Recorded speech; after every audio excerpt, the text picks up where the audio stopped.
Agent Scarlett, Agent Scarlett. She's the one who infiltrates the Ashikage, the ninja clan.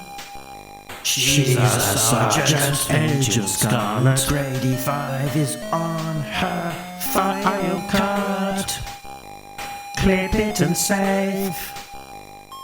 Hey, it's me, Mark, and welcome to Talking Joe. Today we will be talking about Scarlett, issue 5, which is just out, concluding that series. And we will be talking to Marco Ferrari, the artist of the series. So, yeah, I think without further ado, let me bring in my co-host, Tim, who will be talking to me and him. Hello, Mark. Hello, listeners and viewers. Let's bring in our guest. Here we go. Here's Marco. Hi, everyone. Thanks Hello. for having me. It's great to have you on. So Marco is an Italian comic book artist from Milan. He's nodding. Yep. I've got something right so far. Credits include Phantom Red from 2016, KILLBOX Chicago 2017, and then Patience, Conviction, Revenge 2018, and more recently Frontiersman and its sequel Antioch. But we are here today really to talk about his entry into the Energon Universe with the Scarlett miniseries. Yep. There we go. So we're very excited. Very So should we start with one of our regular questions, which is tell us about where you are now and the space that you're in. I can see something on the wall and some figures. Yeah. This is my studio. I'm at my working studio. You can see I'm an avid collector of toys. I have some toys here, some over there. The few I can have here, but yeah, this is the cover from Frontiersman series that Matteo Scalera has done as a variant cover. I have some stuff here, some comic book stuff. Yeah. as any nerd, I like to cover myself with. These are my Ninja Turtles. Okay, you got some Ninja Turtles. Yeah, this one are from the 2012 series, and yeah, I'm also I like to custom them, so I recolor them cool. I like it, and probably somewhere you can see this small one. It's my first. Yes, and I see a hardcover on the top bookshelf. Yeah, that looks like a pizza box. This one. Yeah, I got it, and that one was my first Ninja Turtles. The small one you can see here. It's hard. Okay, this one is my first one from when I was a kid. So yeah, I like Ninja Turtles too. Marco, I have two follow-up questions. One, is there a drawing table? Because I see a computer. Do you have a drawing board, a drawing table in this room? Yeah, this is my drawing table. I work traditionally, so yeah. And also, where are all the G.I. Joe toys?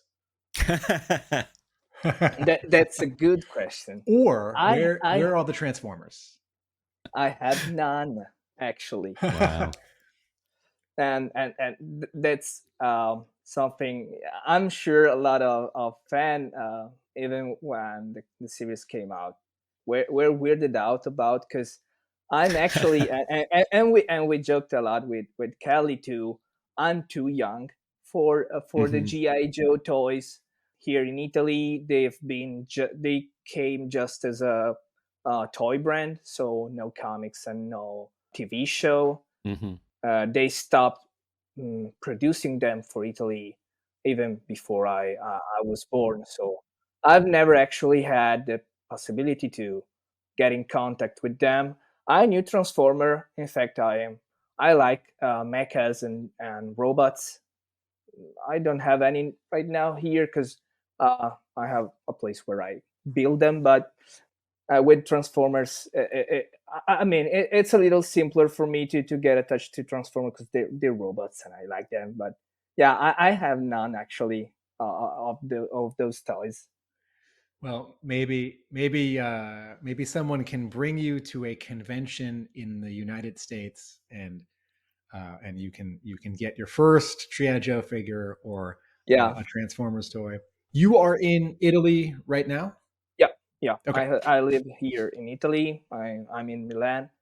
For who ask, I won't be at the New York Comic Con, even though I know there are some panels about the Energon Universe. I couldn't attend this year because of other works. Asked me to to stay at the table, but yeah, I would really love to have some GI Joe toys. Actually, I designed one for the Energon Universe that is a character in Destro, and it's one of the mysterious character of Destro that's has been recently revealed. That is Chameleon. Yes, this one. It's it's my design for the characters. So Wow. I would really like to, if it will ever happen, a toys of this one would be really cool. If you were not the artist of the Destro series, you were drawing Scarlett, and this character Chameleon is not in Scarlett. How is it that you designed the character? Because at the time I was already working with Scarlett, they were a little late with the develop of the Destro series. That's why they came a month after and not just a couple of weeks like um, a Cobra Commander and a Duke has done. So they should have been back to back, but they couldn't.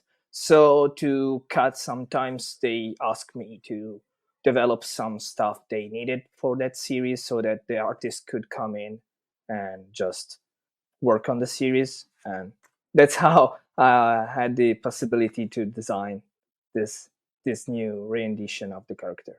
Cool. Tell us a little bit, more about that process. So what constraints were you given to with the design of this character? You know, did they just say we need a new character, come up with something cool, or did they give some direction? Yeah, they gave me some direction. At first, they asked me to design a character that should be like very close as inspiration to Baroness. Mm-hmm. They asked me that, of course, that was a woman, and she should be a sniper. So, as many times I've been told to, if you have to do something, do it bigger as possible to make it fun. So I put her the biggest caliber sniper rifle I could find on the internet, and um, they just asked me to stick to this old character they had that is the alias for Chameleon. That was an old character, and that's where they just told me, yeah, for the rest it's up to you. So I thought it was fun to have something of a Chameleon coming in, and since she was a sniper, but I didn't want to do like a camo technology that could make her invisible. I thought that the goggles that could like rotate like chameleon eyes and gives the sniper rifle all the data that she sees like very rapidly with those goggles could help her take the shot. And that's it. Basically, that's it. And in this image, she's got there's a name for it. Different coloured eyes. Heterochromia. Yeah, heterochromia. Heterochromia. Yeah, it's just fun stuff. I think that was designedly fun to see something weird since she needs to stand out and look at least interesting when she's not in her suit. I think that those very long hair and this uh, um, her heterochromia could make her pop in the page. Mm-hmm.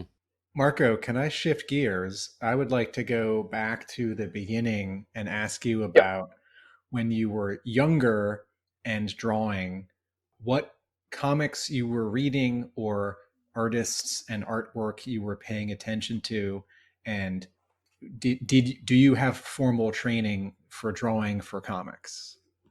Oh, I always loved drawing, and I always loved the comics media. I remember doing comics when I was in elementary school and middle school. I basically has done every lesson. I passed every lesson in high school doing comics without and not listening to any lessons. So yeah, I always loved comics. As a kid, I read a lot of Mickey Mouse comics that they're very popular in Italy for kids. So that's how I also learned how to read, and it's very common. Not anymore, but yeah, I started with that. And I have an older brother. He was into mangas. So when I was in middle school, he basically has done the retailer for me and bought me all the comics that he think I could read. So he avoided like very violent stuff. I've always been a Marvel fan, like not a heavy Marvel fan, because like you could imagine, but I always read like Spider-Man, and I recall that in my research around the stuff, I came in contact with Cliffhanger, the Cliffhanger anthology by Ramos, Madureira, and Campbell. The imprint. Yeah, the imprint. Sorry, Yeah. yes, the Yeah. imprint Cliffhanger. That was a huge hit with me. I started loving very much Ramos and Madureira, and from there I started searching everything I could find about them in old comics.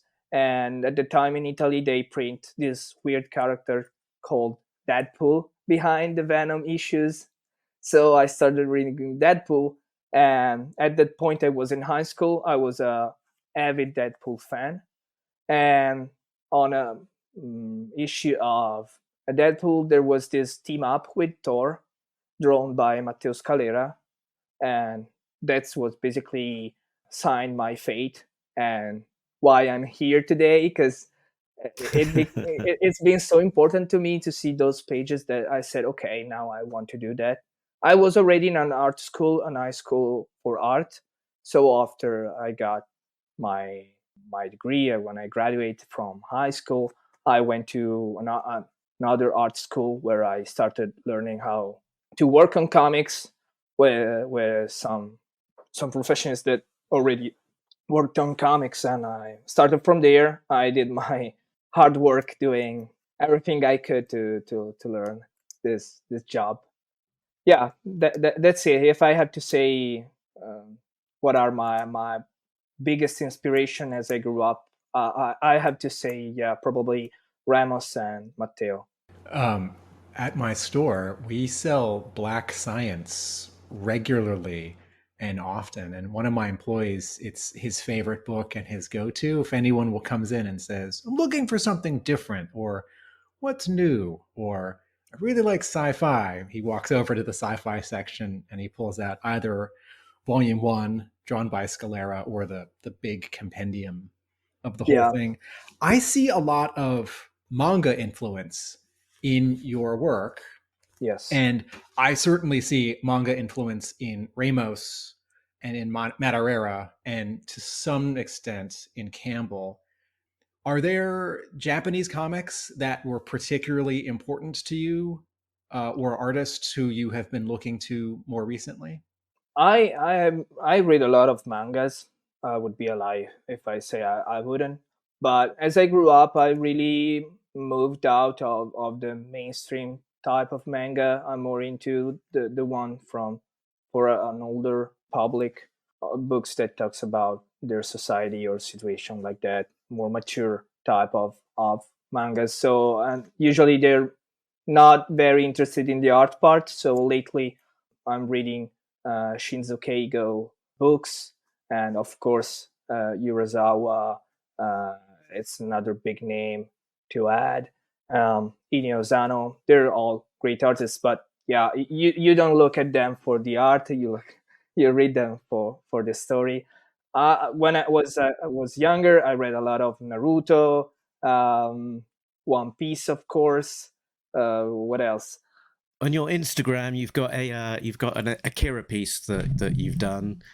So yeah, I mean, when you're talking about story versus art, I guess Otomo is, well, it's a great story, but also amazing art, and some of those panels sort of just. And I see that a bit in yours that there'll be the sort of the simplification, but then in certain panels, like maybe when you're drawing a shark in a giant tank, there's this much more detailed kind of take.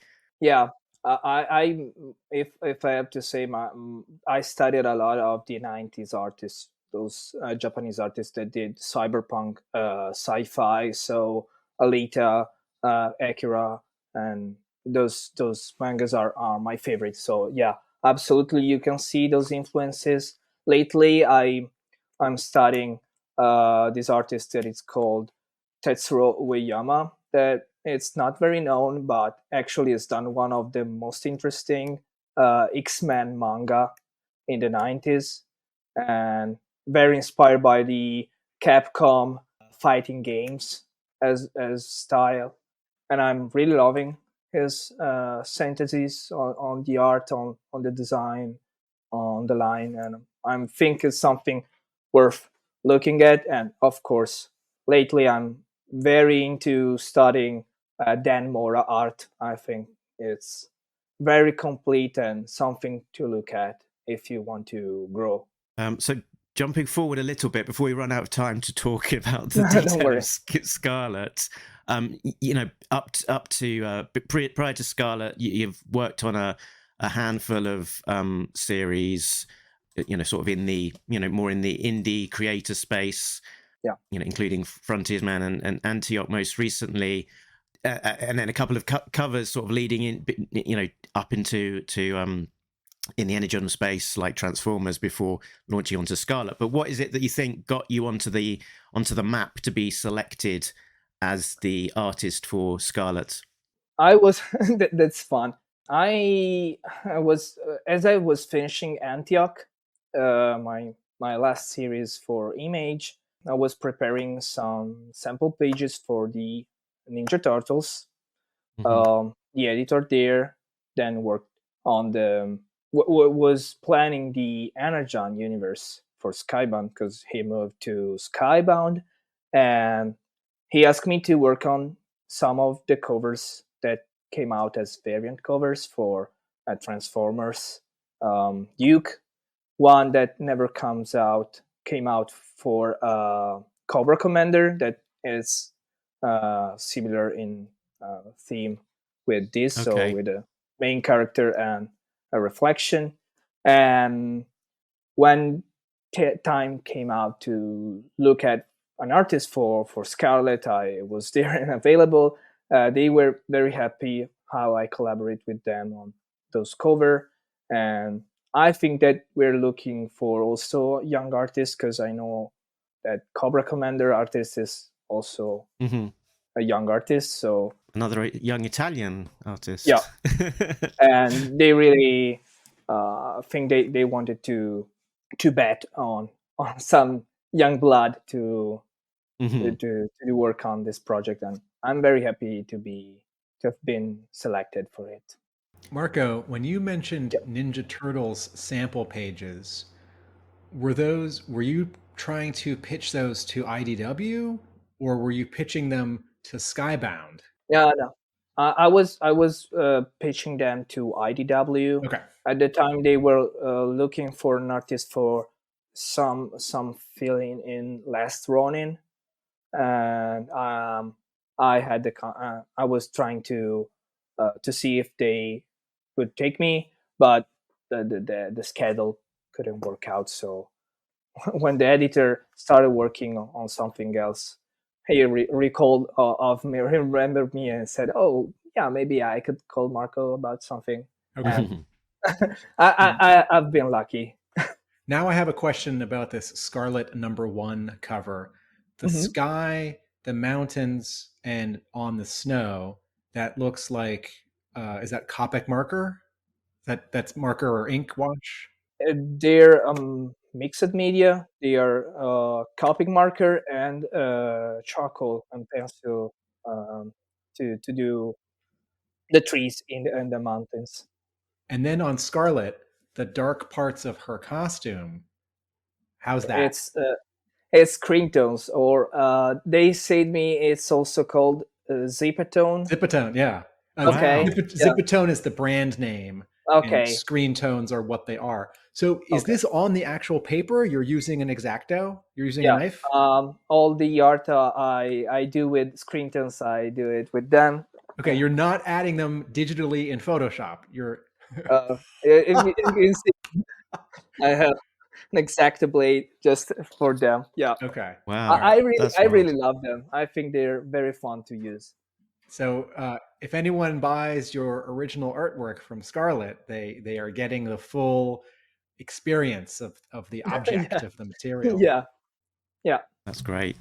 And on a lot of the covers to Scarlett, we do see Scarlett in this new sort of designed outfit with the what color, sort of a lightish brownish top with a kind of a black tunic underneath. But I don't think, unless I'm misremembering, I don't think in the actual interiors this outfit appears at all.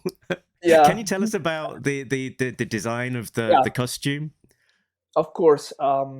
At first, they showed me a toys they wanted the character to be based on, but Hasbro at the time wasn't sure on which design to use for Scarlett, so they decided to have me base it on a more traditional Scarlett outfit. Mm-hmm. They thought that probably the leotard was not very modern, so they told me to cut it out, but to keep the color palette and everything else. So we tried to have a like official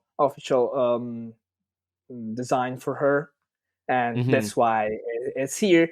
But as we were working on the series, if people read my prior comics, I very much like to have the character evolves during the story, and their outfits and their condition while going on with the mission keeps changing, sometimes for the worst.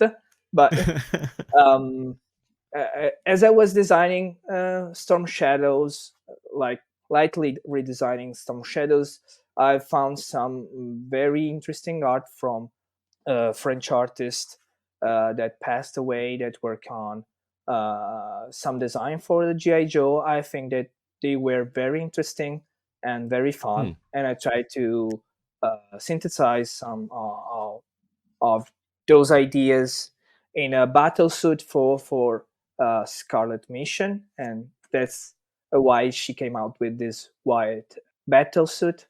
And since the all the all the all the miniseries ends up being this multiple issue secret mission, she ends up being always with that one.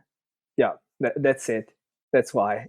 And you talked a bit about the back and forth with Hasbro. How was that experience? Because I could see that they've definitely asked for one change, because we saw the preview images in the back of the, online and in the back of the book. And then we saw the published book. And I did pick up on one little change, which was on Jinx. Initially, she had a lot spicier red dress than the one that saw print in the final version of the issue. Yeah. Sometimes they wanted to, not that they weren't happy with the art. They just wanted to be sure that everything was as family friendly as possible, not in a bad way, like actually not giving any sense of sexualization the characters. Because the first issue, it's the mission. It's happening in a human trafficking situation. So it's been weird to it was also the first issue I worked on. I was very anxious of their feedbacks, and I was scared on how people would have received my art. Mm-hmm. It was my first time in the spotlight of a big public, of course, so there was everything there, and I tried to convey as much as possible the feeling that that place wasn't as cool and shiny as it should be. That was something dirty probably. So that's probably was a little bit too much. So they asked me to tone it down a little bit. Marco, did you have any interaction with Lee Lowridge, who colored Scarlett, or did you have any notes on your artwork? We had Lee coming in when when I was finishing the first issue. So I always work color myself, so it was my first time having an actual colorist. So it's been a little bit hard for me at first to prepare the type of art that would help also Lee come in and understand what was happening. So at first we had to a little bit give some notes back and forth to get on the same page. But in the end, the last issues were very smooth. We didn't have to do much, if not like sometimes something very particular that maybe the art couldn't convey easily for him to understand. Like in this issue, at page 2 probably, or first, I don't recall if which page is. Storm Shadow cat on page 2, cutting off a person. There is I did a very small gap in the first panel to have like the light of the blade coming through, and that's something I had to say to him to do because it was missing at first, but now it helps understand that basically this word cut not only the border of the comic, but also the enemy chest. Yep, got it. Exactly.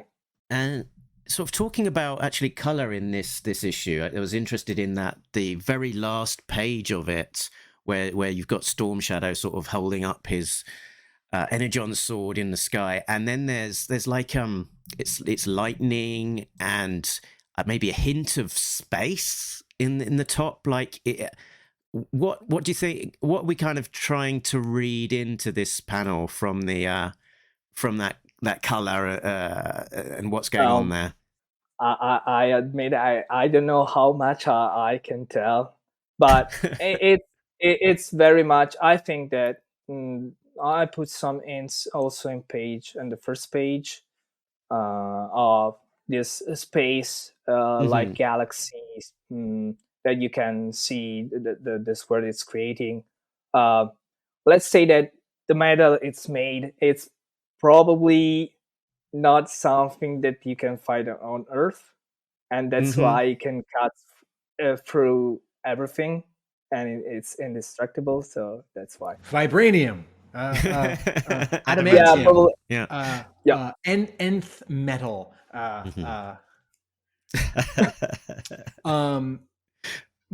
How long does it take you to draw a page? Do you work 5 days a week, 7 days a week? Do you keep a schedule? Do you wake up every morning and do a certain thing? I work every day for the happiness of my girlfriend. I work on weekends too, and I try to have a schedule, of course, because it can becomes very tiring for the brain to work till late. So I always try to get up as early as possible and work through the day. And when I'm particularly fast, and I'm not a fast artist at all, I can do a page a day. But if I can take my actual cruise velocity, I would do half a page a day, so I can like check everything. But yeah, usually a page a day is what I can do. So did each of these issues take you a month? And when Yes. did you finish the last page of issue 5? Last page of issue 5 has been finished a month ago. Wow. Okay. Yes, it's been finished. Yeah, for we had the schedule to finish the series the 28th of August. We lost some days in the complex of all the series, so we ended up finishing at the 30, so like 2 days later. So we were very on schedule. You're talking about your final day of drawing, or also Yeah. color and No, letters? my final day was that day. So of course, adding 1 day of delay adds up to everyone else. But in the end, we finished everything on time, and the issue, I think, came out very well. I'm very happy. What can you tell us about the series that maybe you think is an interesting fact or story that maybe we haven't talked about yet, that we might not even think to ask? Putting you on the spot. I know Snow Job has had a very short screen time or page time in this case, and some people ask why, because for the reprint of the first issue, he is there with the other characters, so they thought that probably he would be there more. And the funniest part is also that the few times we see him is not doing something in snow, but it's a tiki bar in a jungle. Yeah. And that's something Callie wanted to do to like mess up with people expectation, and I think it was really fun. I really liked Snow Job. Yeah, he's a great character. Can you tell us either what you're working on or something that you will have coming out soon? Yeah, won't come anything very fast this year from me, because all the stuff I'm working on will be announced in 2025 and the second quarters of next year will be announced properly. But I'm working, of course, on a series that will come back from DC. Well, I published on my social that I just received some DC boards to work on. So I'm working on a DC book that it's an old series that is coming back, and I'm the artist for a humanoid book that will come out next year too. So I'm working on those. I'm having my ear on those two big projects. They will have more than 100 pages each of them. So big books, a lot of work, but I'm very happy. And if Skybound were to knock on your door in the future and say, do you want to do one more tour around in the Energon universe, what would you say? For everyone that loves the Energon universe, they're really working with the teams, and when a team is formed, they will always come back on rotation to work on something for the Energon universe. That's the idea they have. So yeah, I'm probably will be back on the Energon universe. Exciting. But not for a long time. Not for a long time. They will have, they have their plan, and there is enough characters and books that will fill in the space between every miniseries and the comeback of those characters. Cool. Well, that was my other question, was what Mark just asked. Mark, I'll let you wrap up. Marco, thank you. Thank you so much. One final question was, sure. Tim, can you hold up the page in issue 5 that has got the Cobra Troopers on them? That page there. Because when I was doing research for this, I was thinking about what's the design of those troopers, and I looked and I found this image of the Higher Toys trooper. Did that play a part in your thinking of drawing that panel? Yeah, they asked me to be faithful to those characters, and asked me to have them look as, for most of the characters, to be faithful to the line, the toys line that are actually available for this, like, not secondary but true person, this kind of characters. Yes, they asked me to do that. Unfortunately, we're at time. I'm sure we could talk for a lot longer, but thank you very much just for taking the time to tell us a little bit about your work on Scarlett. Very, very interesting, and lots of exciting little tidbits in there as well. So that was great to hear. Thank you for having me. Is there a place people can find you on the internet or places? My handle on basically every social media, it's Marco Ferrari Inc. With NK at the end, because unfortunately Marco Ferrari, it's how to say, it's very common name, so I had to find a handle that could easily point to me. But yeah, that's my handle on everything. You can find me on Instagram, Twitter, Blue Sky, Threads, basically everywhere with the same name. So cool.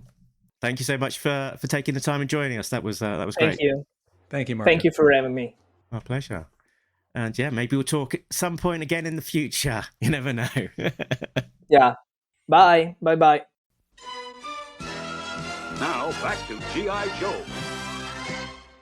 Okay, so that was great talking to Marco, wasn't it? It got a few little tidbits and hints of things to come and all of the rest of it. That's very exciting. Yes. Now let's talk about issue 5. So issue 5 of Scarlett came out on the 9th of October 2024. So the last and finale for the series. The blurb says, everything that Scarlett, Storm Shadow, and Jinx have been planning comes to a head, and the future of the Energon Universe will change forever. The road to G.I. Joe 1 in stores November the 13th ends here. Boom, boom, boom. So it was brought to us by the regular team of writer Kelly Thompson, artist Marco Ferrari, I know that guy, colorist Lee Lowridge, letterer Russ Wooten, editors Ben Abernathy, logo and publication design Andre Juarez, and production Ashby Florence. Let's have a look at the covers in the gallery.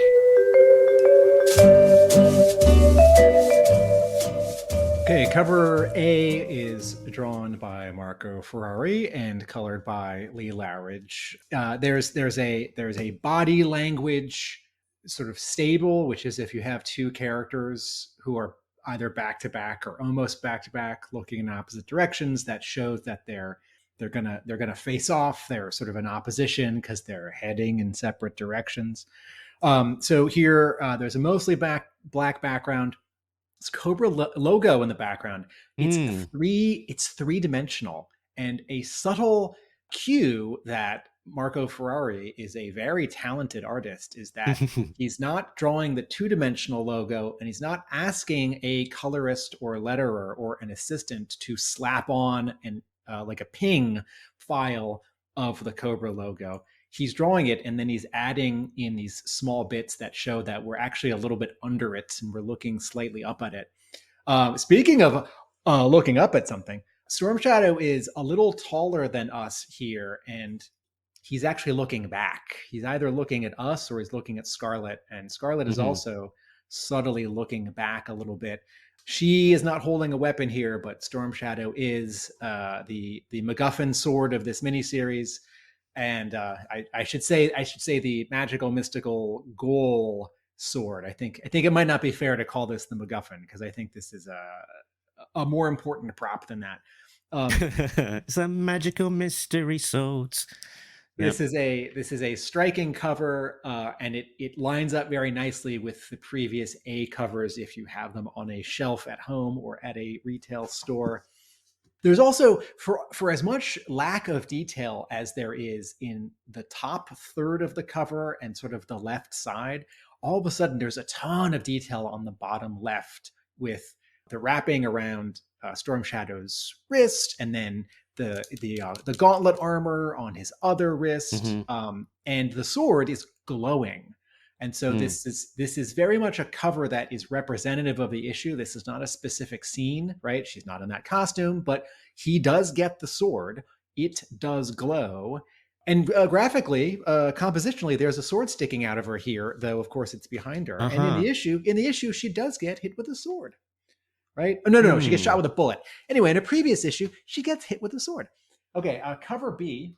Cover B is drawn and colored by Sia Oem. Scarlett is doing a backflip toward us and holding arrows in right hand, kind of like back on issue 1's cover, and shooting from her crossbow an arrow at us. There's a color burst behind us. There's no background.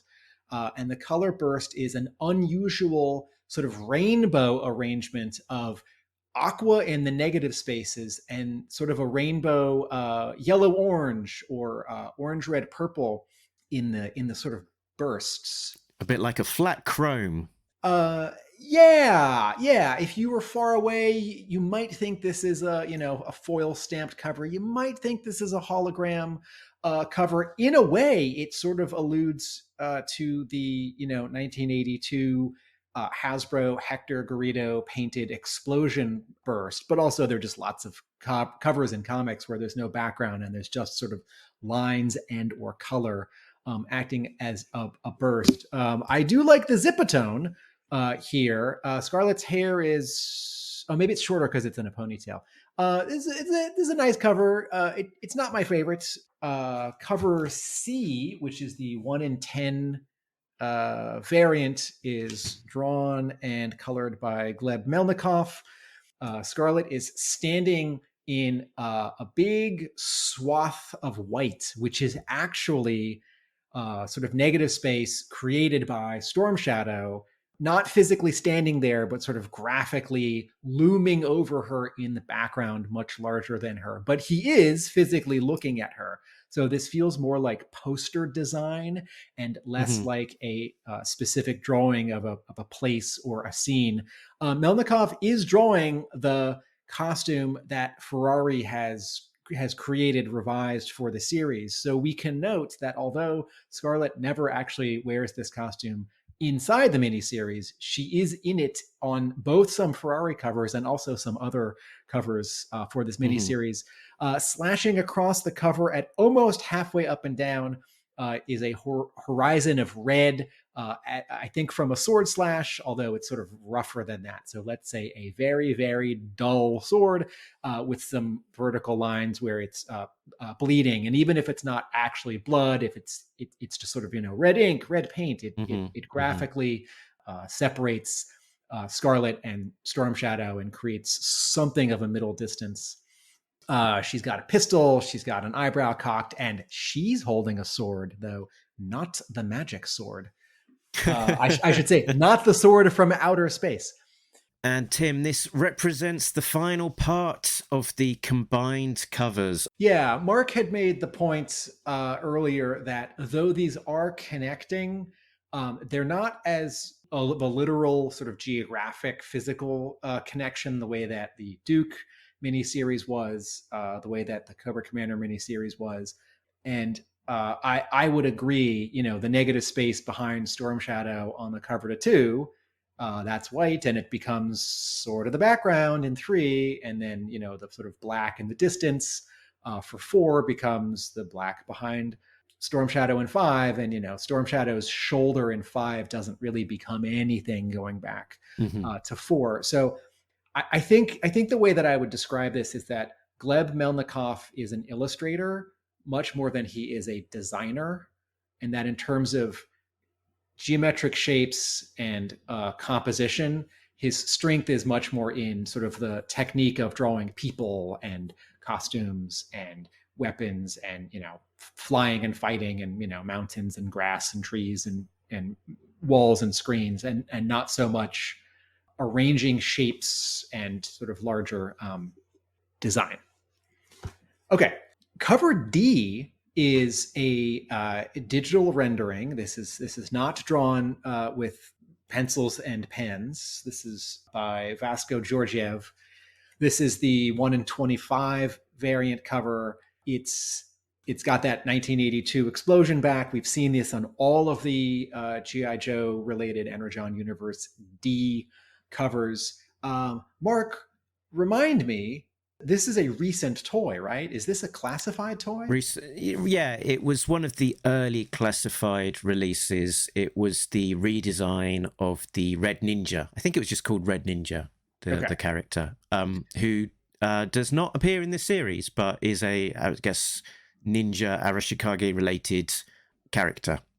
Yeah, I get the sense that they're playing a little. In many, you've got these 5-issue miniseries, and you've got to pick 5 characters who are going to show up on the 5D variant covers. And in some cases, it's pretty obvious, right? Like Duke should definitely show up on, the cover to issue 1 or 2 of the Duke miniseries as a D cover. But, you could put Destro on one of those covers because Destro shows up at the beginning of the Duke miniseries, but then you don't have him for the Destro miniseries. And so there's a little bit of a, figuring out who's going to go where here. Mm-hmm. The Red Ninja never got an action figure in the original toy line, 82 to 94, right? The closest thing was the Cobra Ninja Viper, which was the mail-away aqua recolor of Storm Shadow version 1. But the Red Ninja was entirely an invention of the Marvel comic book. And it wasn't until some figure multi-packs in the 2000s, right, that the Red Ninja got a proper toy. Okay, so this cover, I see a slight disconnect between the very smooth digital painted rendering style of the character in front of what is either actual blobs of acrylic paint on artboard or a digital approximation of that looks like actual paint on board. And some of these covers have been, painted. I'm really struck by that Paulo Rivera Storm Shadow variant over this explosion back for an earlier issue of Scarlett. But, some of them have been sort of traditional pencil and ink and then digital colors like Scrap Iron, who just showed up on Destro 4, I think. So you get the whole range. But since this is the character that I have no connection with, it's a version of a character that I have no connection with, it's a good drawing. If I was a variant cover hunter, I don't know that this would be at the top of my list. And then the 1 in 50 cover, which is cover E, is drawn and colored by Taurin Clarke, who's also been doing some covers over at Marvel. He's been Deadpool cover artist for the last 5 or 6 months. And this is Jinx and Storm Shadow and Scarlett rappelling down not a building, but the geometric shape of the Arashikage logo, red on white. And you get the sense that, I get the sense that because of the angle here, the sort of white negative space between the red lines is the finger quotes building. And then the white sort of behind the ETT of Scarlett behind Jinx is like the sky. And this is an example. It's not the best example to compare this cover to the Gleb Melnikov cover, but in terms of not just illustration but also design, like really doing something with geometric shapes. And I'm not saying that this should connect to another cover or could. I really like Taurin Clarke's mixture of rendering on faces and costumes, but also then his very crisp black outline. I have been liking his covers more and more as he's been doing more work the last couple of years. Also, one last thing in terms of design here, there's a particular arrangement and overlap of the 3 black cords that these 3 characters are using to repel. And if you were actually doing this, there wouldn't be as much, S curves and flourishing and zipping around. But if you're drawing, the Batarang, if you're drawing Spawn's cape, if you're drawing, Spider-Man's webs, you get to exaggerate and move things around in space to be visually pleasing, and they don't have to necessarily follow sort of normal gravity or like wind currents. And so there's a subtle thing going on here where those 3 black lines are add a lot of movement and animation to a cover that already has a lot of movement and animation. They don't distract. They don't tangent against something or bunch up in a distracting way. This is a very cool cover. Mark, are there any retailer incentive variants for Scarlett 5? At time of recording, I am not aware of any for this issue. Which is that first? Might be a first. And the inside front cover, right, which is always good about listing those, does not list any names that we haven't just rattled off.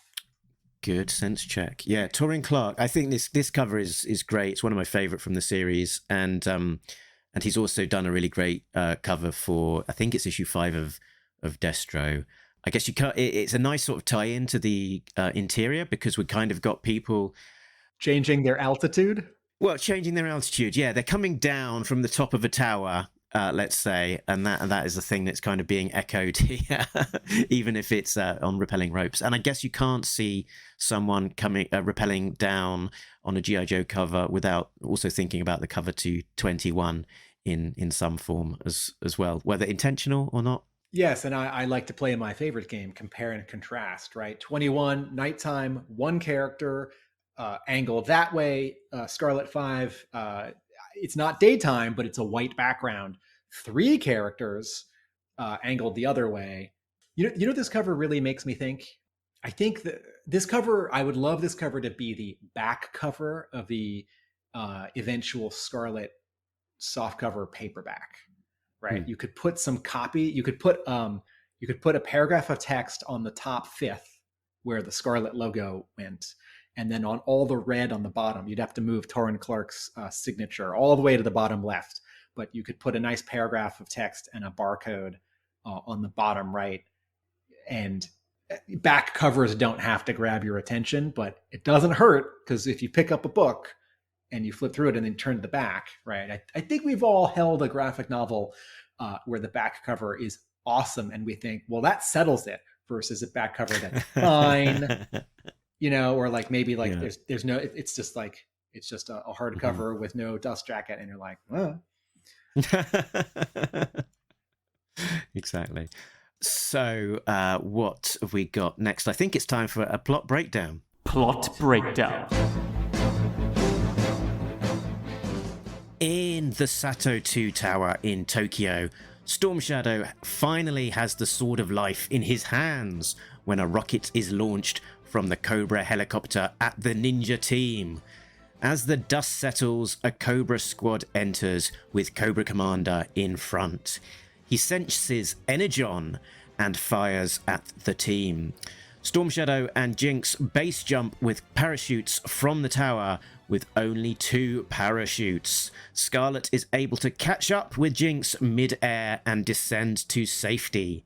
Later, in a bar in Tokyo, she hands the intel over to Snowjob before returning back, unable to leave Jinx behind. As Storm Shadow, Jinx and Scarlett all return together at the Arashikage stronghold, the Hardmaster is presented with the sword before handing it back to Storm Shadow, announcing that they will enter a new phase of the Arashikage. As Storm Shadow holds the sword aloft, we end this series on an ominous tone. Tome or tone? Tone.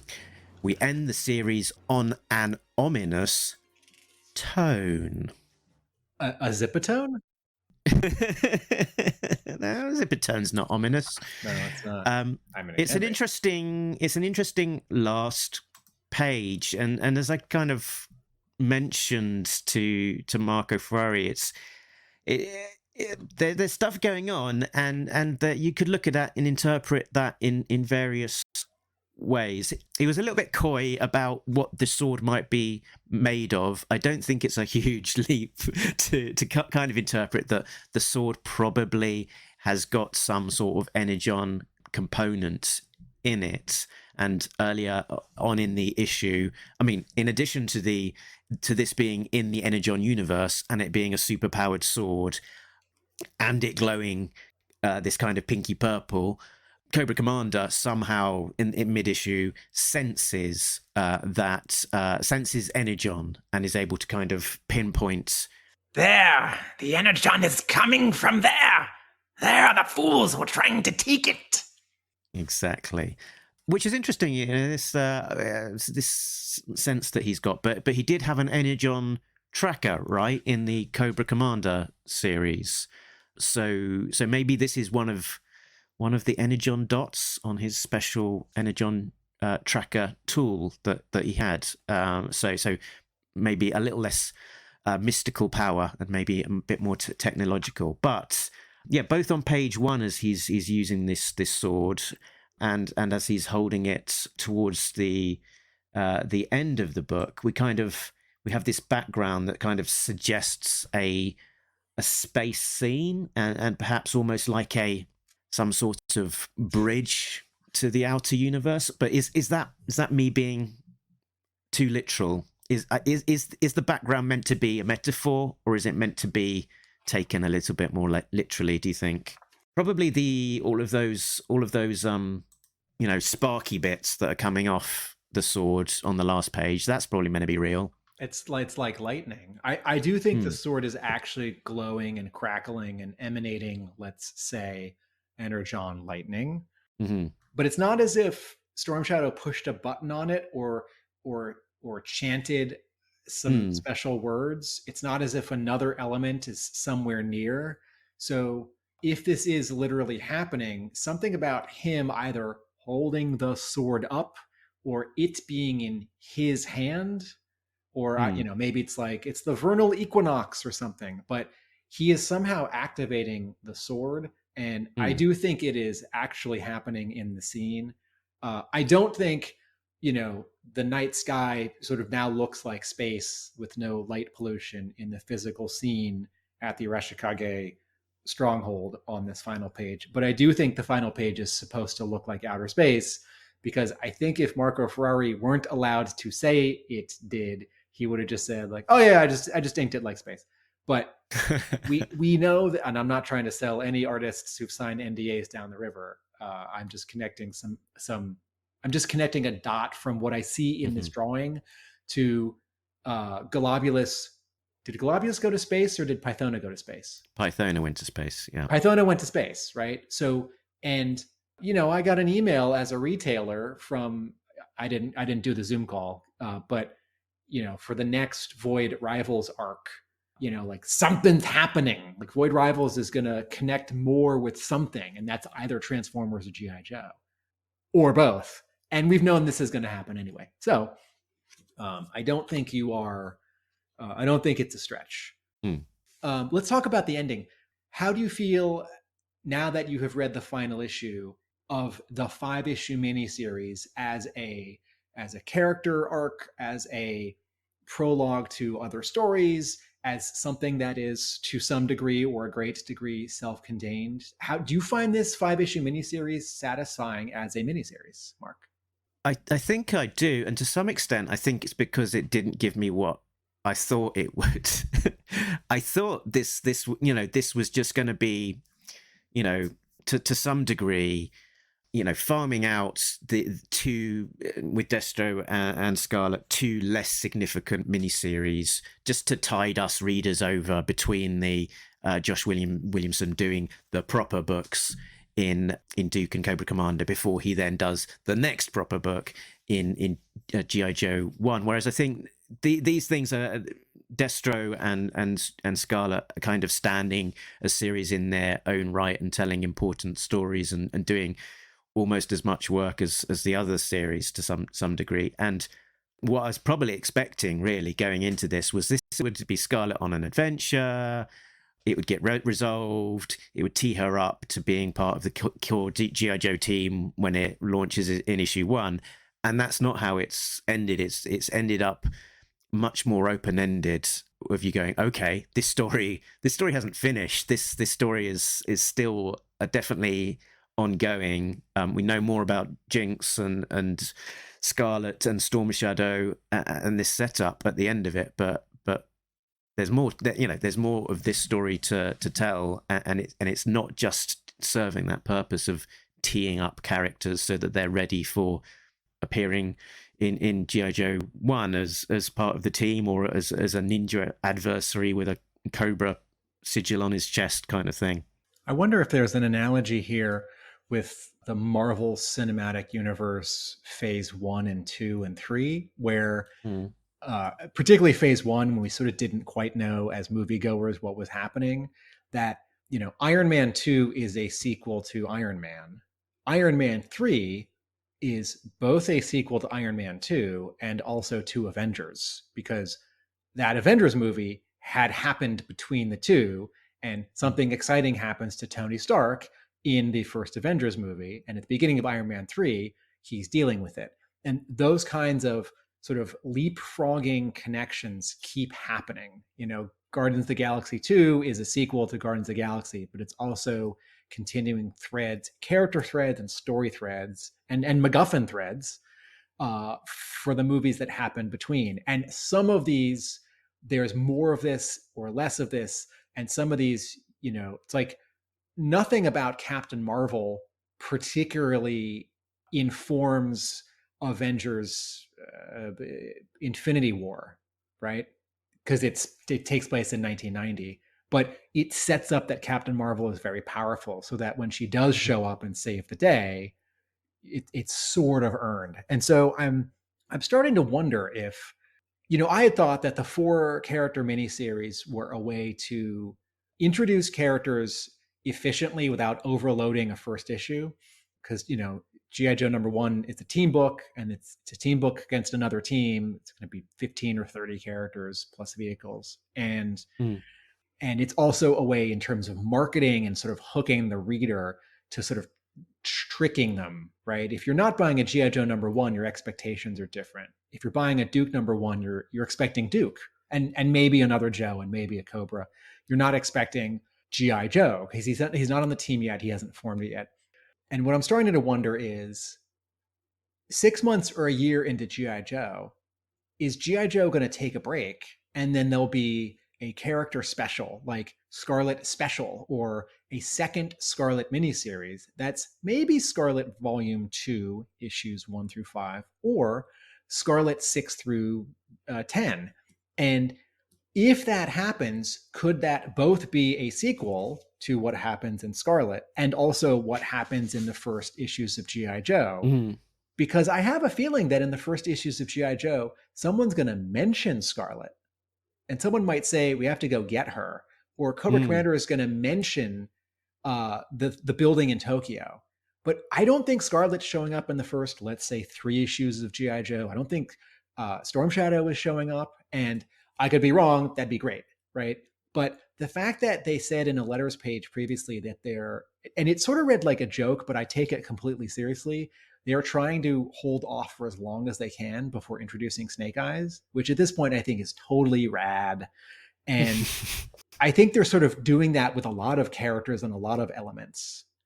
And a lot of it has to do with being as different as they can from the long-running other G.I. Joe series. And a lot of it has to do with, I think, sort of the creative and market forces of a 2-year plan that Skybound pitches a 2-year sort of story mega arc for the entire Energon universe to Hasbro. And sales have been bonkers. So maybe very quickly they're sort of adding things and stretching it out. Maybe now it's a 2.5 or a 3-year plan. Or maybe they've got the 2-year plan and now they're working on, you know, the phase that comes after that, after Thanos has the Infinity Gems and stones. And so I think this was great. And it was, you know, because part of what I'm thinking of is the lapsed G.I. Joe reader who comes into my store. And as a Larry Hama fan and a long-term fan, I really want to point to the new issue rack and sell them Real American Hero 308, 309, 3010, or, you know, now Real American Hero Volume 1, which has 301 to 305. But when someone comes in and they're seeing all these G.I. Joe covers and they know G.I. Joe in the ether and they like Transformers and, you know, they like Ninja Turtles and they like X-Men, like Venom, and they say, they're looking at Transformers or Transformers Volume 1, and I say, oh, this is a whole new universe. You can jump on here and you can read just this and just this, or you can hopscotch and read sort of many of them or all of them. And that's a really good hook. So when I think of this miniseries, I'm thinking, okay, for the next couple of months, can I sell these 5 issues to a curious reader? Can I sell the Scarlett trade paperback with all 5 issues to someone who likes Kelly Thompson? Like, oh, I'm reading Birds of Prey. What else might I read? Who likes spy and ninja action? Who's looking for like an action comic where the art doesn't sort of feel like very, traditional, American superhero comics. And by that token, I almost wish that the inevitable Scarlett Volume 1 trade paperback does not have a 1 on the bottom of the spine, because if there's never a second miniseries, that's sort of a weird thing, on a bookshelf at a store. It's like, oh, I don't want to start a series. If it's no, you don't have to, it's the prologue to this other series, and it's very, you have to, the reading order. So to wrap up that very long monologue, I do think that this is both a good sort of character piece on Scarlett, a good sort of dialogue between Scarlett and Jinx. And like, there's a great line in this issue about Storm Shadow being a threat to Scarlett. And so I like this idea that there are these bad guys, but then they're also the worst guys. And then you have this great dramatic turn where at the end Scarlett says to Snowjob, no, I can't come out from the cold. I have to go back in undercover because Jinx is in trouble and we have to know more about this. And so Scarlett is building this whole thing over here, and the monthly G.I. Joe will certainly get to it sooner or later. The question is when and sort of how directly, like, will there be an arc in the monthly G.I. Joe where they like go to Japan and fight the Arashikage? Or is there going to be like a subplot where Cobra Commander like talks to Storm Shadow and tries to make a deal? We get like 1 page every issue for a couple issues, or is it like G.I. Joe Volume 2, collect issues 6 through 10? The Japanese campaign. And I think Skybound are good at sort of plotting out a sort of a pathway for things, and it wouldn't surprise me if we got a bit of delayed gratification on this, as you kind of say, that we probably won't step back into Scarlett's world, immediately. I'm sure there'll be elements of crossover and hints of what's happening in this main G.I. Joe book, but it could well be that it's a year down the line and then we get Scarlett Series 2 from the same team, perhaps, picking up this story, and we don't get to get the full resolution of what's happening with Scarlett, Jinx, and Storm Shadow for some time, possibly. I think what's more likely is that Stalker or Snowjob says something in issue 2 or 3 or 4, and it's 1 or 2 word balloons. It's 1 panel. Like, what about, who else can we bring in on this? Or as the Joes start to understand what Energon is, the burn bag is a great... Yeah. We're going to see the burn bag.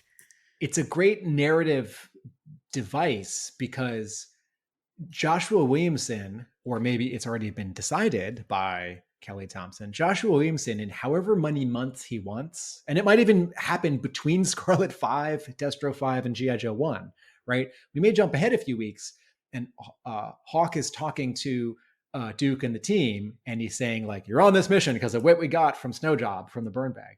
But it's this, it has as much or as little as the next writer needs it to have. And it could also have tantalizingly incomplete information, like something that's, I don't think there's going to be a piece of paper in it that's literally redacted, but like, oh, we have this file, the JPEG's corrupted, we only have half the image. It's like, that looks like a hand. Why is that a giant metal hand, right?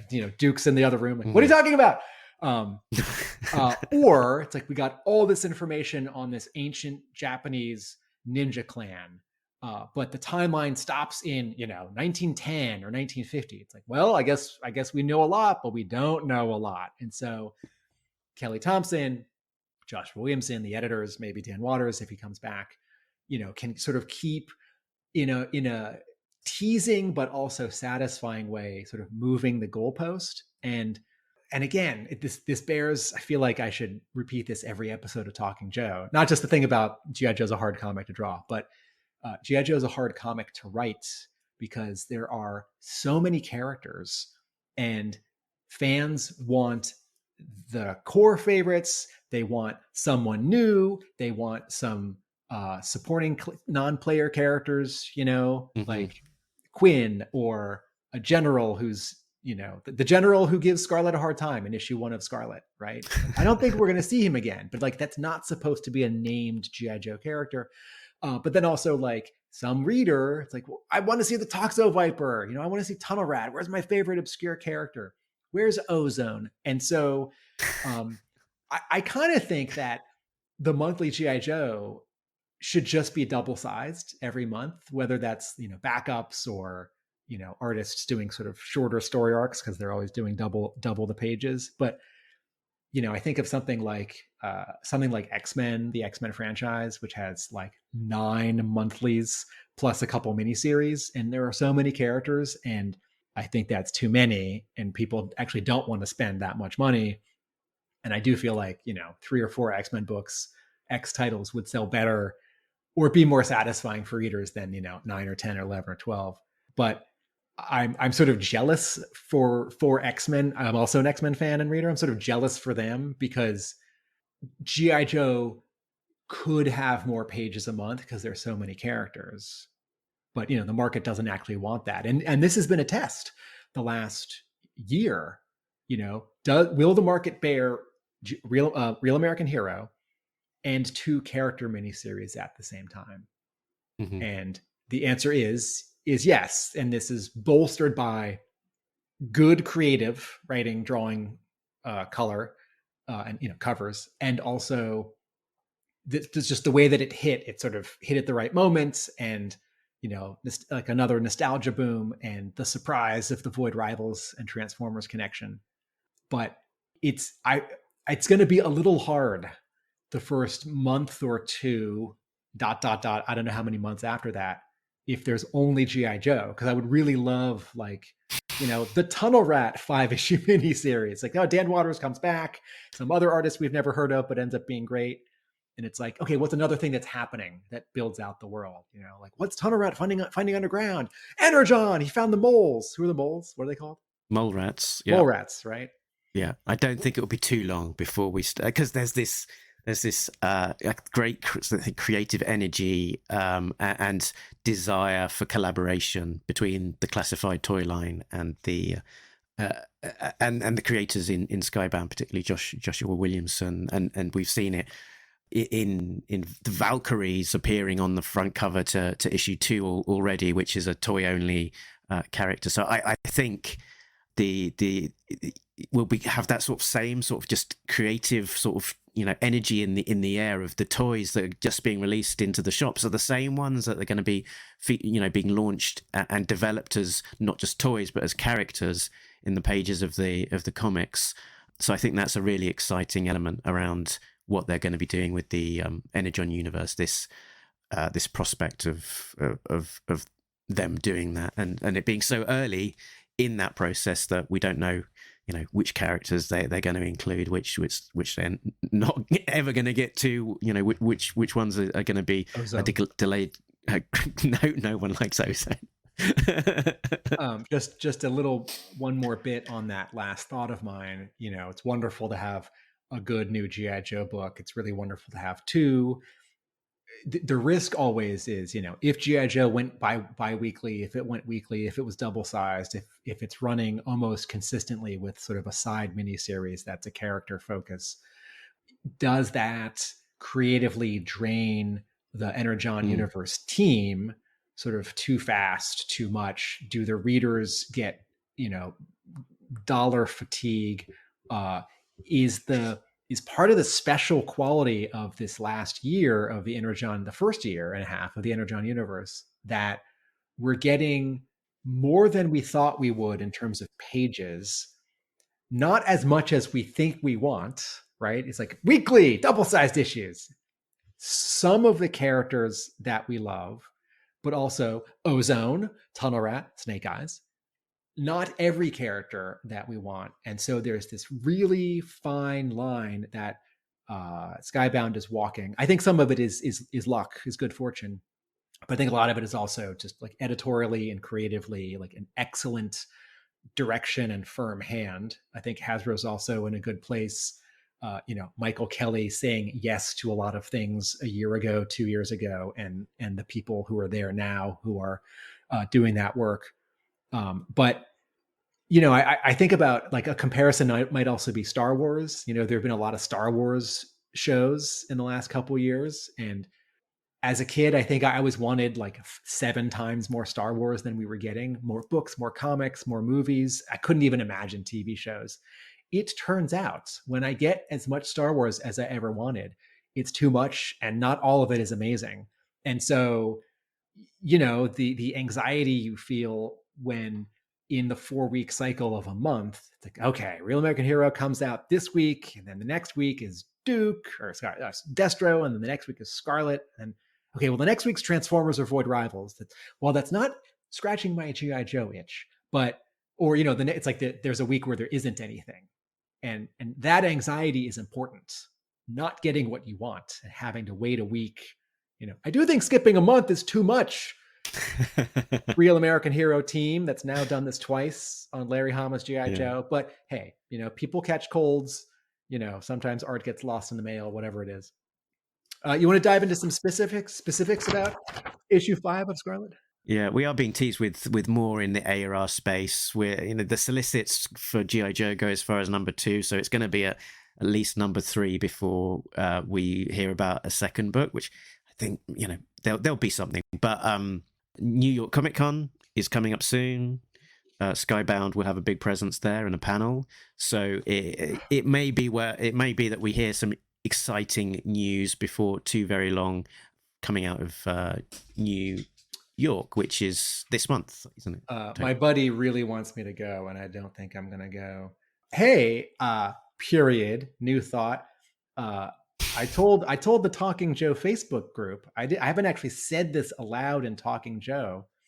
Hey everyone, artist Tom Riley, who drew the Duke miniseries and is drawing the new Joshua Williamson G.I. Joe Monthly, is signing at my comic book store 3 days after G.I. Joe #1 is released. That release date is Wednesday, November 13th. He'll be at my shop, Hub Comics, in Somerville, Massachusetts on Saturday, November 16th from noon to 4. We're going to have some cool deals that day. Let's talk about Scarlett #5 specifically, Mark.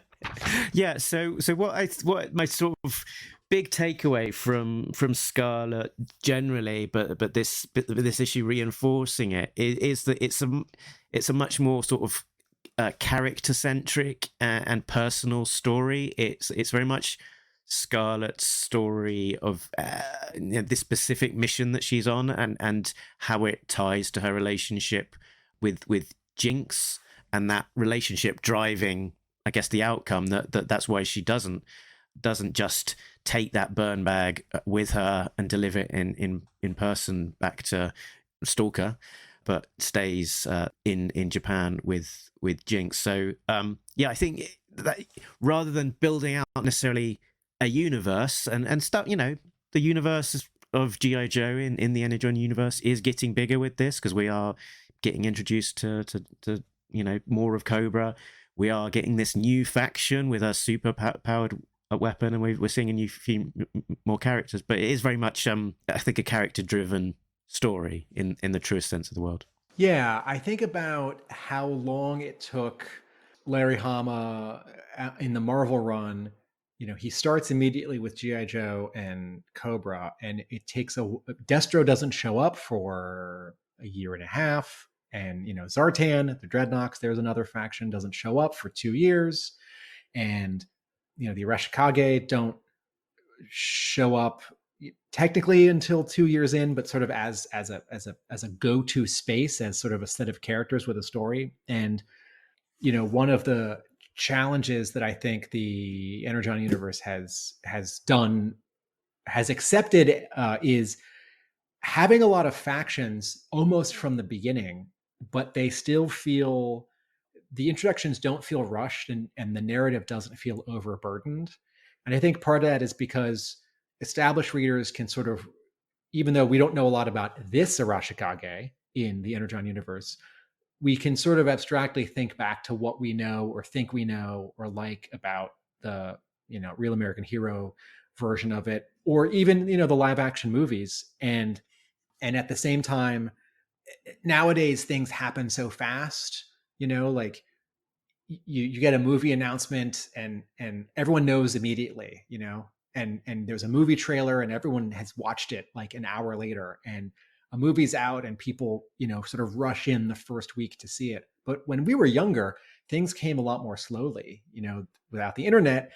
Maybe just some kid on the playground said to you, like, no, they're doing more Garbage Pail Kids. I saw series 5 at 7-Eleven, right? And it's like, whereas now it's like, no, I saw all of series 5 of Garbage Pail Kids on the internet. I've seen pictures of every single card. It's on the top. I'm making this up. It's on the Topps website. And I've already like on eBay ordered a complete set that won't ship for 2 months. And I've already got the NFTs. And also like I've already interviewed the artist who painted them for my podcast, right? It's like, it's all happening immediately and now. And so it's funny that the Energon universe has sort of opened up slowly and quickly at the same time, I mean, how long did it take G.I. Joe at the beginning in the 80s to have had 20 comics? It took 20 months. And how long did it take the Energon universe to have 20 G.I. Joe comics? It took 10 months, half that time. And there's a great thing in the back of this very book where there's an advert for the 4 trade paperbacks. So it's like, for a brand new reader, you can say, well, if you want to get in, you've heard about this Energon universe, you're a lapsed G.I. Joe fan, you're hearing about this new G.I. Joe issue 1, what do you need to do to get up to speed? You can literally say, buy these 4 books and and you will be up to speed. The road to G.I. Joe starts here. Let me mention another sort of thought that I got a bit derailed from, which was about the way that the reading experience of these miniseries, which is that Destro and Scarlett are coming out together, sort of post G.I. Joe, sort of post Duke and Cobra Commander, and there's this element of, at the end of Duke, G.I. Joe are coming together as a new team, but they're not there to fight Cobra. They've been mobilized to fight to battle an unknown giant robot threat, and that's their sort of initial task. And at this stage, Storm Shadow and the Arashikage know more about Cobra than G.I. Joe do. They're not going to be on their radar at all because they're there to do something else. And we see these elements of, like, Cobra appears in the last couple of issues, coming in the helicopter. We've seen the trooper, and then we see the reveal of Cobra Commander here, a bit like, Darth Vader sort of descending into a rebel transporter after the path had been cleared by his stormtroopers, and Scarlett doesn't know who he is, but Storm Shadow sure seems to, and you're like, where they've sort of almost landed fully formed. The last time we saw them, he had a ragtag kind of band of locals, in baseball caps and and mufti. And now he's got a bunch of troopers. Have we missed something? Is there a plot point here that we've not seen? And because Destro and Scarlett are coming out together, we don't know what necessarily time period Scarlett's set in versus Destro. What has happened? What have we missed? Will we find out in the last issue of Destro what's happened to get Cobra Commander to this place? So there's a lot of mystery there, and it's only there because we're reading this on a monthly basis as a periodical that we've seen Destro 4 and Scarlet 5 at this point, but we've not seen Destro 5, so we don't know what happens in there as a kind of the next step in the evolution of Cobra. So I wanted to ask you about this. We realized when we finished the Cobra Commander miniseries that was it that the Duke miniseries takes place mostly between Cobra Commander 4 and 5? That's right, yeah. Okay. And so if you have, a timeline in front of you, if you have like 4 horizontal lines, one is Duke, one's Cobra Commander, one's Scarlett and one's Destro, and you have sort of 5 like dots on them and you can slide it, right? So Mark, can we figure out, based on overlaps or reference points, where certain parts of the Destro miniseries take place, where certain parts of the Scarlett miniseries take place? So Destro is very much after Cobra Commander. Okay. Because they had that talk Duke. at the end of the Cobra Commander miniseries. Yes. It's sort of like So you work for me. Yes. So Okay. Destro and Cobra Commander, that relationship is established in the pages of Cobra Commander 5. The Duke series, the resolution there is mostly that Duke confrontation with Destro and his bust up with the bats and stuff. So again, that's very much established as we go into Destro issue 1. Scarlett has got fewer kind of points that you can calibrate yourself with the only real point being Cobra Commander appears with Cobra Troopers. Right. But Stalker does show up in Scarlet 1 to sort of start the story. But that's a little nebulous, right? But it's a little nebulous, yeah. Okay. And then also another, maybe an easier way to ask this question is, we get a sense that Cobra Commander takes place over more time. Duke takes place over less time. Do you have a sense so far of the 5 issues of Destro? Well, the 4 so far, the 5 issues of Scarlett. Scarlett doesn't seem like it takes place over a long period of time. It feels like it seems pretty compressed. It's a couple of missions. A couple of days, 2 weeks, 3 weeks. Whereas, Cobra Commander feels like months. Okay. I love the experience. I love single issue comic books. I want to see the original inside front covers, the ads, the previews.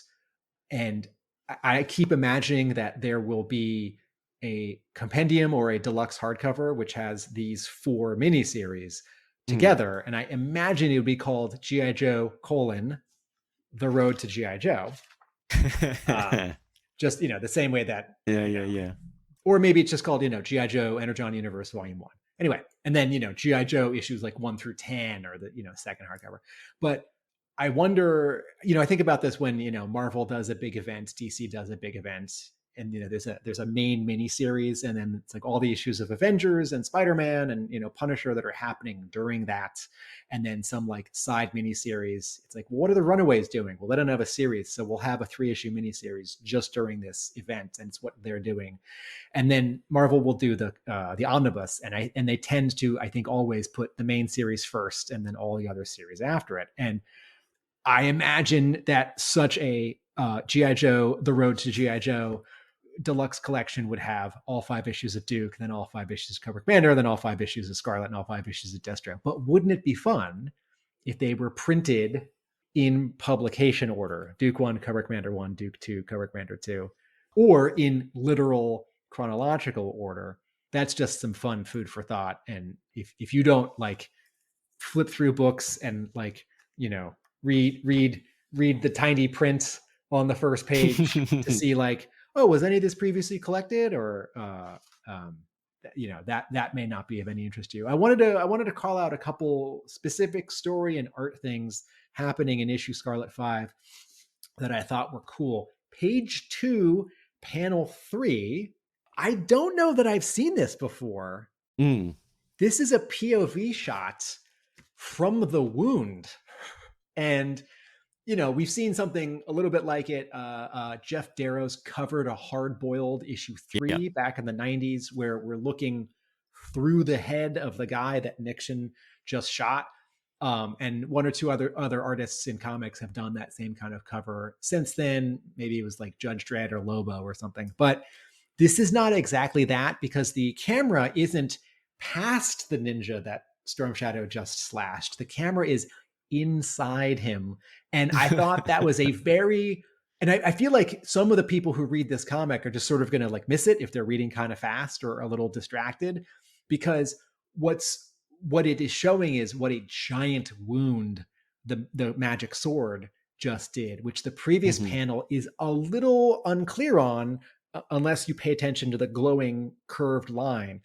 So I thought this was a really good solution. This is the kind of thing where I can imagine a bloodier version, a more graphic version of this panel gets drawn, and then Hasbro says, "Oh, can you tone it down? Can you redraw this?" And I don't think that's what happened here. I think Kelly Thompson called out an interesting shot in her script, or Marco Ferrari said, I'm going to put the camera inside the guy. But if you look at that, it's the blade is cut through his blades with a squick. It's got the purple line of the cut, but then it's got a sort of a disjoin where the folds of his clothing have just shifted, begin to shift to the right, where the top half of his body is kind of becoming separated from the lower half. It's very subtle, but it's there. You sort of get the sense that it's like Darth Maul at the end of Star Wars Episode 1, The Phantom Menace, where he's been cut in half. And so this POV shot from inside him doesn't actually work in continuity, but I just appreciate that it's different and funny and gross. And it's really just playing up the sort of pulpy violence of it in a way that I don't think Hasbro would say that's too violent. Turn the page, or on the opposing page, page 3, panels 1, 2, 3, 4, and 5. Ferrari does something really cool with his gutter. He puts this burst in the gutter. This reads both as one panel, but it's technically 2 panels. And so this helicopter shows up, and right here, Scarlett, we see her thinking he's, oh my God. We see this sort of disembodied couple of words, not in a thought balloon, not in a caption box, not in a word balloon.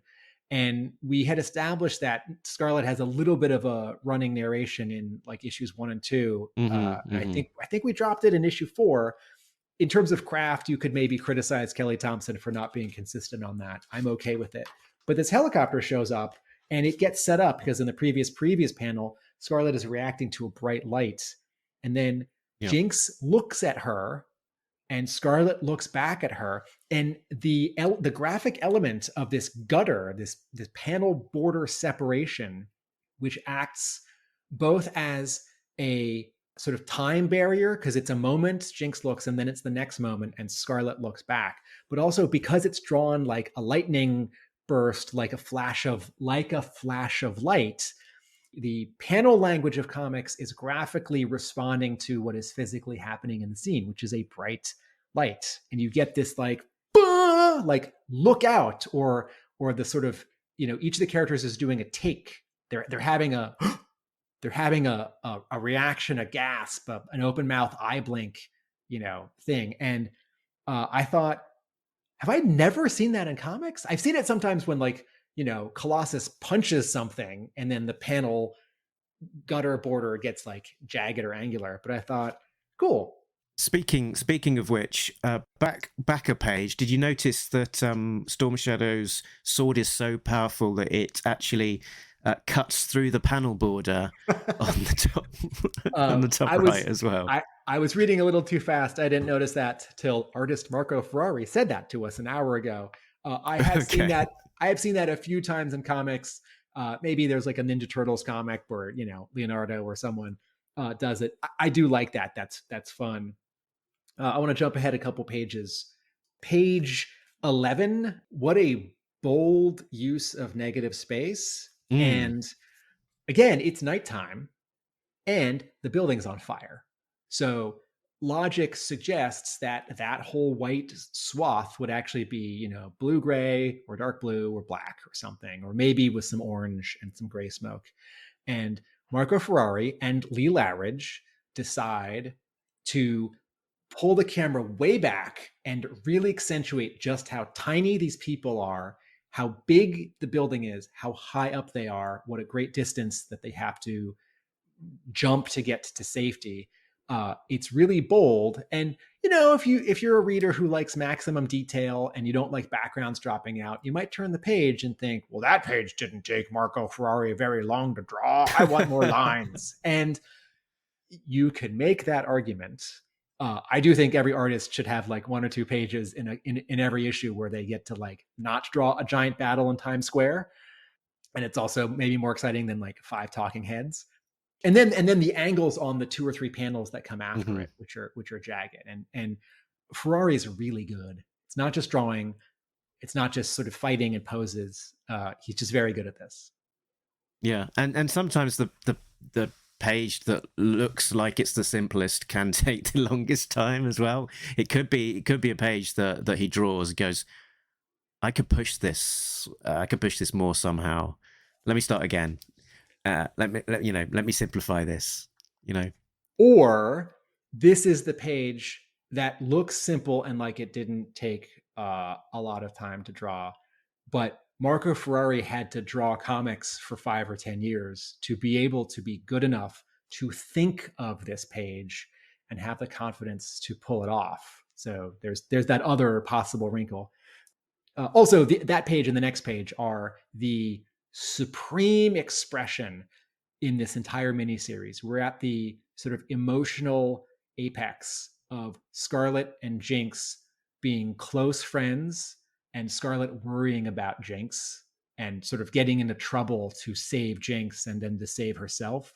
So narratively, you have this impactful 2 pages on top of this graphically exciting and bold, though sparse page. Jumping ahead to page 14, it's a 9-panel grid. Scarlett has successfully gotten away. And I just wanted to point out something that's really tiny that I think readers maybe miss. In the first panel on page 14, do you see this tiny shape here? That's an umbrella. And Scarlett is grabbing a thing.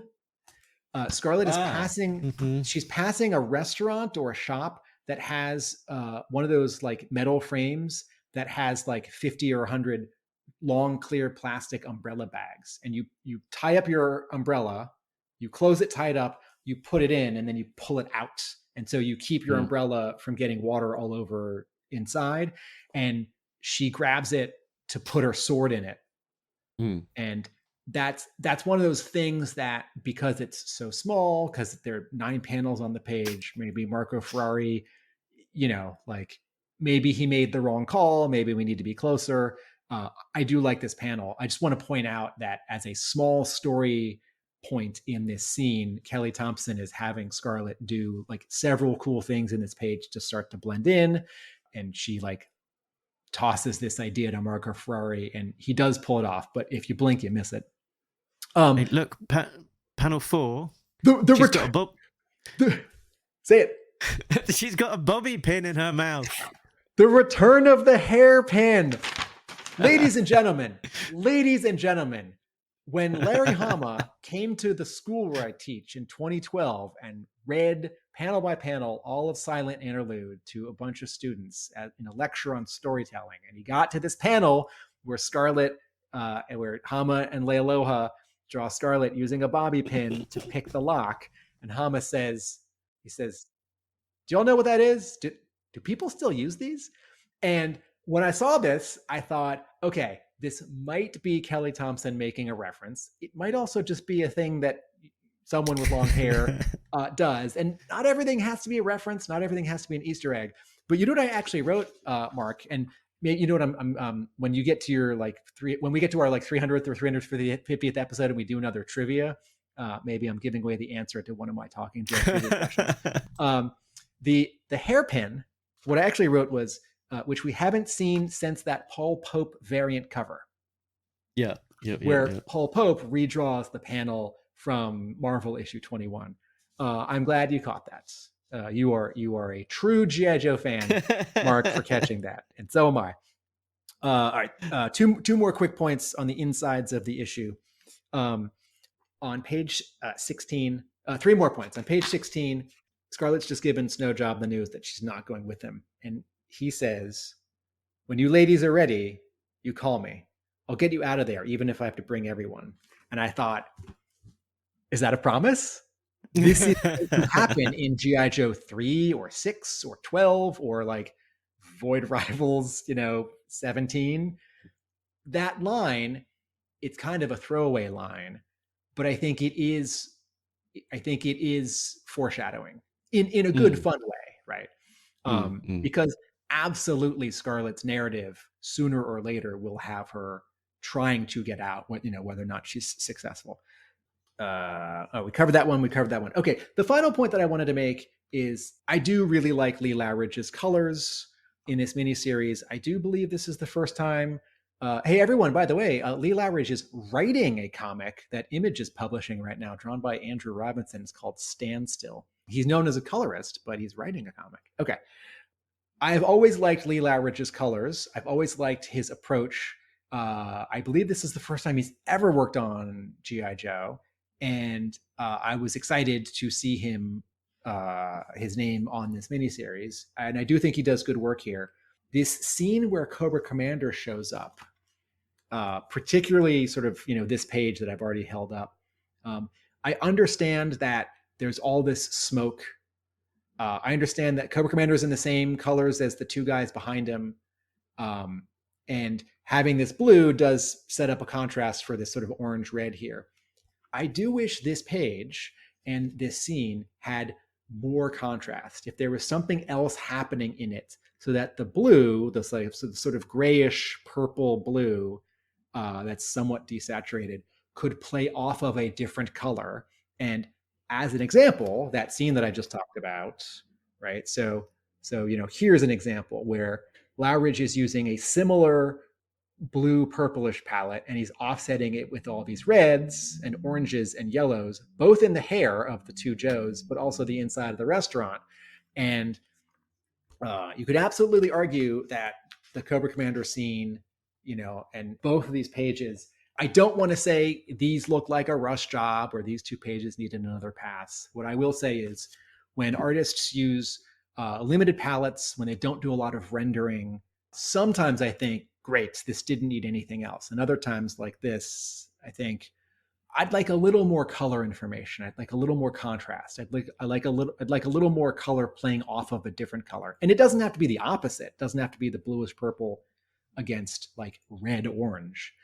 So those are my thoughts for Scarlett 5.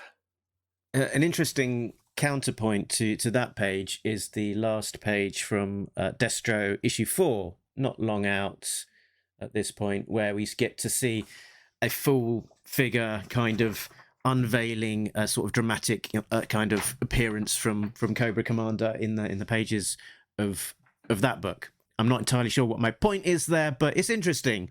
Sort of Cobra Commander making a grand appearance in both series towards the end.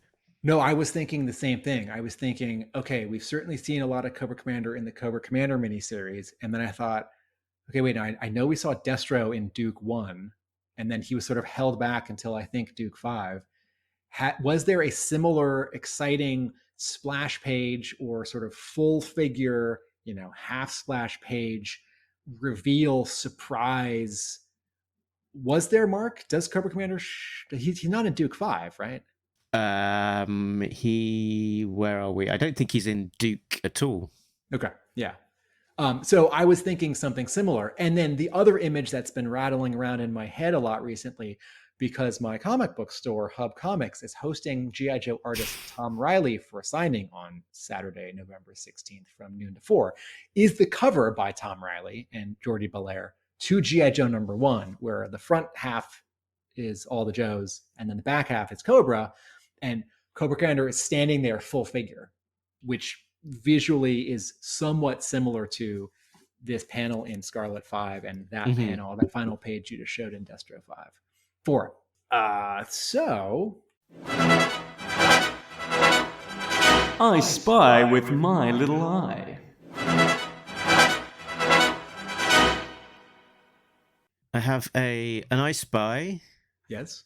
I spy the Cobra infantry. So on that page, we definitely see, and we saw in the previous issue, the classified infantry man, and he's got all these sort of this piping, a little bit like a blue new X-Men uniform almost, and we've kind of got these modern takes, the sort of the more constructed face mask design elements on the helmet, which are sort of, because they're coloured to make them pop, so sort of a little bit more conspicuous on the page than perhaps on the figure. So yeah, definitely taking cues from this guy. But there's also a couple of the troopers have got sort of like a bigger kind of almost flak jacket, kind of more armoured look to them. And I think that was probably inspired by this Hayatoi version of the infantry, which sort of uses a slightly variant design to that look, and this particular higher design looks very, very, very much like the pose of the figure used on the page itself. So yeah, interesting to see them sort of drawing from probably a couple of iterations of the toys. Yeah. Mark, can you remind us, since I don't know all the toys. Okay, so this is the Hasbro classified Cobra Infantry or Cobra Trooper. 6-inch toy. Yes. Okay, he's 6 inches. And then go to the other image, if you would. So this is Hiya Toys, Hiya. And yes. What scale is this line? This is a 4-inch modern G.I. Joe toy line. And they're basically 4-inch takes with slight tweaks of the classified designs for the most part. So it's and the licensing of them and the distribution has been a little bit funky. So we've seen a lot of reveals, but not a lot of the toys hitting the market. And they don't appear to have a clear license for sale into the mass market, into the US. When they are coming out, they're sort of coming out sporadically and only in very certain, through certain online stores, etc. So not widely sold or available at the moment. All right, and then what is this line called? The Hiya Toys 4-inch line. What's it called? Oh, they're called Exquisite. Okay, thank you. It's an exquisite line. Yes. Okay, and am I remembering this right? Do they come with several hands and heads? I believe more the hand. I think they come with hands, but not necessarily different heads. But they come with like a little sort of a base that they can be stood on, which has kind of got a little bit of texture to it, a bit of design to it. And there's been very few that have hit the market so far. There was an initial release which was just Storm Shadow and Snake Eyes. Similar look to the classified one. The Snake Eye, the Storm Shadow, in fact, was more the original design that didn't actually, which sort of pushed some of the more classified, updated components like the tattoos and a sort of different face mask and stuff, which didn't actually see use in the classified line in the end, as they sort of dialed back and kept it a bit closer to the more traditional designs. So there was an initially just 2 that came out, and then they unveiled 20 or so designs, and we're gradually seeing some of those actually come into market. So there's a Beachhead that's come out, Cobra Commander, and there was a toy show just in Hong Kong, I think, last week, which had a few more of those on display as physical objects as well. Okay, and then last question. So classified toys are like $18, $20, $25, right? For a single figure. And if they come with a vehicle or a 2 or 3 pack, they're more. How much are the Hiya Exquisite G.I. Joe figures? I think they're a similar price point. I think you're looking to pay about $25 or so to get one of those. Okay, cool. And possibly, depending on where you're getting them from, postage on top. Are you going to get some? I probably won't. I mean, it's easier to say no when they're not, when they're harder to get hold of. But yeah, I don't think I'll be branching out into this line. But yeah. Cool. Well, I've gone through all my notes. Oh, the letters page. Oh, it was only 1 page. Boo! I want 2 pages. Although at least I can't remember what it was. It was like issue 1 of Scarlett and like 2 issues of Destro or something, where it's like some of the answers are like yellow, printed on white paper. Right. And impossible to read. Yeah. Like, okay, graphic design 101. Can you please make the color a little darker? Yeah. And the black paper ink on a white page is helpful. Man. Yeah. I do appreciate, it's like purple logo, purple inside front cover, purple back cover. Great. But I don't need like light lavender letters text, right? Just make that dark gray, please, or very, very dark purple. Anything besides the fact that it's too short? Did anything in the letters page jump out? Do we know any of the letter writers? Did they say anything amazing? I didn't recognize the names, but one of the editorial responses was intriguing. He's the letter writer mentions Chuckles, and in response, the editor replies, "And a Chuckles series. I like that idea." And as we talked about before, oftentimes in the letters column, they will drop these teases, and I'm wondering whether I should be reading anything into that. Will we see a Chuckles series before too very long? Curmudgeonly, I say no. I the sort of the rules for the editor responding to letters is never say no, because someone writes in, it's like, is Ozone going to show up? How about Toxo Viper 2? I'd love a Toxo Viper 2 miniseries. And if the answer is no, you actually phrase it as, you never know, could happen. And then it's like yes and in improv games, that you don't want to shut down the energy of the enthusiastic person who was kind enough to write in a letter. Yeah, but he's being overly coy here. He's going, I like that idea, but and it could be halfway. It could also be that, is this Ben Abernethy? Is that who's answering the letters this month? Editor? Yes.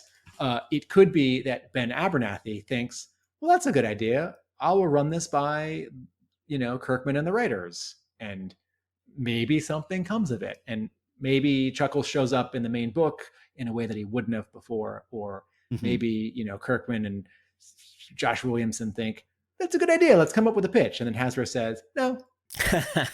And all it took was someone suggesting it and the editor saying, let's try. So maybe. Yeah, the thing that gives me pause, though, is the fact that we had the Cobra series from IDW, collected as The Last Laugh, and that was such a signature comic focusing on Chuckles for that IDW era. The Skybound sort of creating their own furrow. Is that the expression? Creating their own new universe of new stories, not bound by what's happened in the past. It might just feel a little bit like going back too early to that era of G.I. Joe for inspiration. Maybe not to go there quite so quick. Right, the same way that Skybound is not going to do a Zanya miniseries, because that really belongs to someone else, not legally, but emotionally, narratively. I've run out of things to say. You want to wrap up? Yeah, should we do a Yo-Joage score on this one? 7.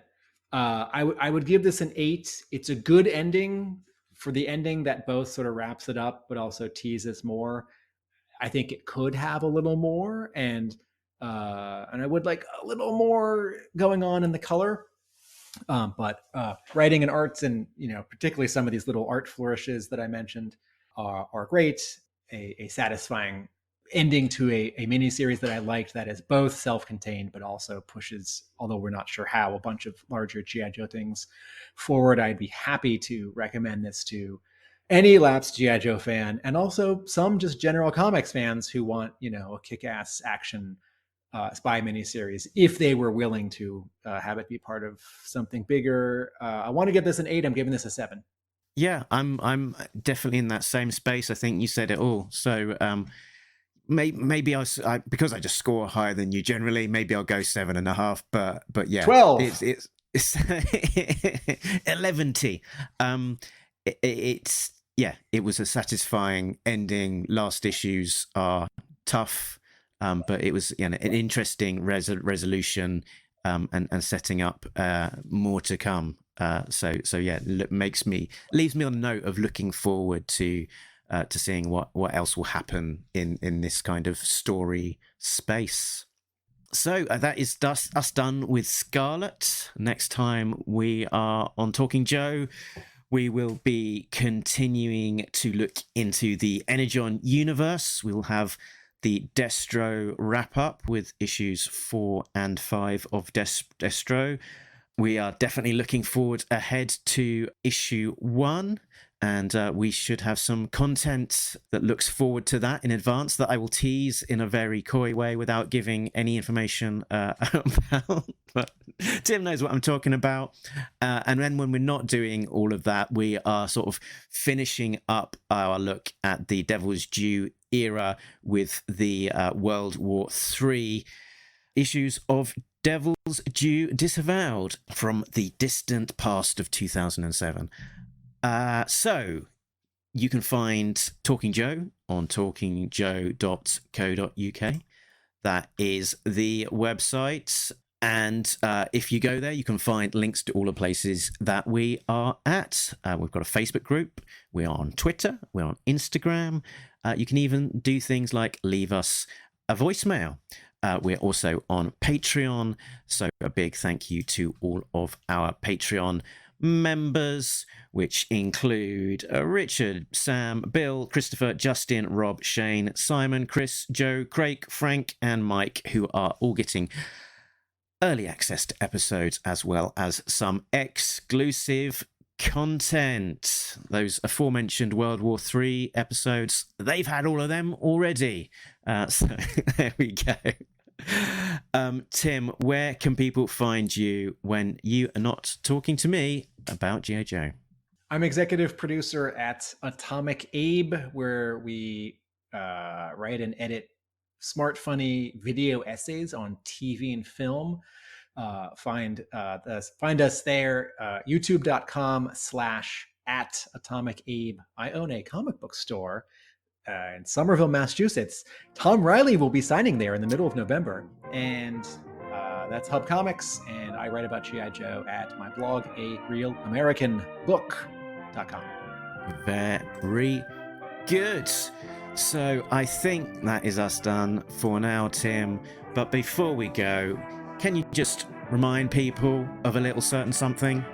Well, everyone, did you know that Nobody Beats Talking Joe, an international podcast? Laters!